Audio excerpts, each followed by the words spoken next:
شعر کے جو ذوق ہیں، اس کے جو سلیقہ ہے، اور ممبر شریف کے جو آداب ہیں، علماء جو بیٹھے ہیں ان کے کیا آداب ہیں، ان کو کتنی عزت دینی چاہیے، اتنا تو آنا چاہیے آپ کو۔ ورنہ حال یہ ہے صاحب کے 2 میلاد شریف پڑھ لیے، نیا نیا کرتا پاجامہ چڑھا کر کے آپ اسٹیج پہ مفتی صاحب بیٹھے ہیں، علامہ صاحب بیٹھے ہیں، وہ کسی کو کچھ گھاس ہی نہیں ڈالتا۔ یہ بھی جاننا چاہیں گے کہ آپ نے تعلیم کہاں تک حاصل کی؟ ہم نے عالمیت کی چچا سے ایک ادارہ ہے دارالعلوم بلوچستانی، جہاں پہ ہمارے استاد تھے، وہاں پڑھا۔ اس کے بعد آخری تعلیم ہماری ہے وہ مرکز ثقافت السنیہ کیرلا سے، ہاں، تو وہاں پڑھا۔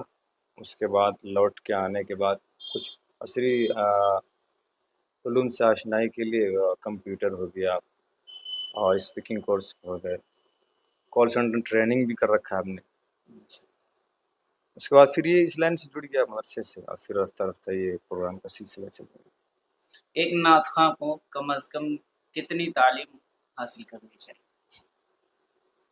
یہ جس دور سے ہم گزر رہے ہیں تو یہ بہت المیہ ہے ہمارے لیے، کہہ لیجیے۔ ایسے ایسے نعت خواں ہیں اسٹیج پہ کہ میں برائی نہیں بلکہ ان کو اس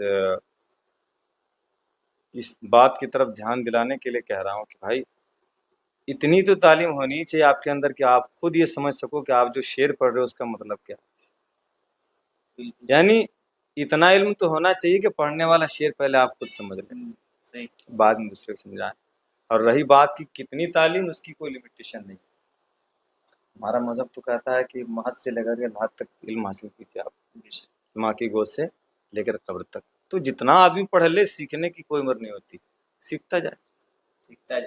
ہاں، اتنا تو رہے کہ وہ کفر کی وادی کی طرف اس کا قدم نہ بھاگے، اس کے معنی مفاہیم کیا ہیں اشعار کے یہ تو جانے، شعر کے جو ذوق ہیں، اس کے جو سلیقہ ہے، اور ممبر شریف کے جو آداب ہیں، علماء جو بیٹھے ہیں ان کے کیا آداب ہیں، ان کو کتنی عزت دینی چاہیے، اتنا تو آنا چاہیے آپ کو۔ ورنہ حال یہ ہے صاحب کے 2 میلاد شریف پڑھ لیے، نیا نیا کرتا پاجامہ چڑھا کر کے آپ اسٹیج پہ مفتی صاحب بیٹھے ہیں، علامہ صاحب بیٹھے ہیں، وہ کسی کو کچھ گھاس ہی نہیں ڈالتا۔ تو آپ کے صرف 2 محفل میں چلے جانے سے کیا ان کا علم کم ہو گیا یا ان کی عزت کم ہو گئی؟ جو بڑے ہیں وہ بڑے رہیں گے ہمیشہ۔ تو ہمیں یہ نہیں بھولنا چاہیے کہ اگر آپ ناشر پڑھیں ٹھیک ہے، پڑھیے آپ، لیکن جو صاحب علم ہے نا، ارباب علم و دانش جو بیٹھے ہوئے ہیں ہے نا، ان کا لحاظ اب ضرور کریں۔ کوئی مفتی صاحب بیٹھے ہوئے ہیں ہے نا، کوئی بہت بڑے عالم بیٹھے ہیں، کوئی مدرس بیٹھے ہیں، تو ان کا لحاظ ضرور کریں آپ۔ یہ نہیں کہ آپ مائک پہ ہیں تو آپ ہی علامہ ہیں، آپ ہی مفتی ہیں اور آپ ہی اعلیٰ حضرت، یہ نہیں۔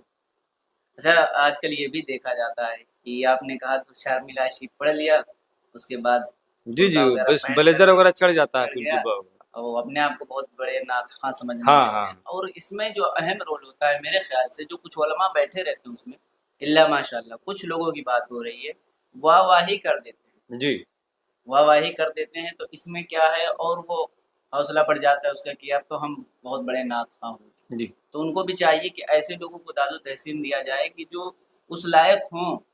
یہ تو شین نکل ہی نہیں رہا، سین کہہ رہا ہے وہ سیدھا، اس کو بھی داد و تحسین دیتے ہیں۔ اب مخرج درست نہیں اس کا، اور وہ دیکھیے شاعر اعظم ہندوستان ہو جاتا ہے، وہی کہہ رہے ہیں۔ تو اس پر جو ہے علماء کو بھی توجہ دینی ہوگی، بالکل جیسے اسٹیج پہ کوئی ایسا کام کر رہا ہے تو اس کو اس جی کی اصلاح ہونی چاہیے۔ جو جس لائق ہے اس کو وہ مقام دیجیے آپ، جی بس۔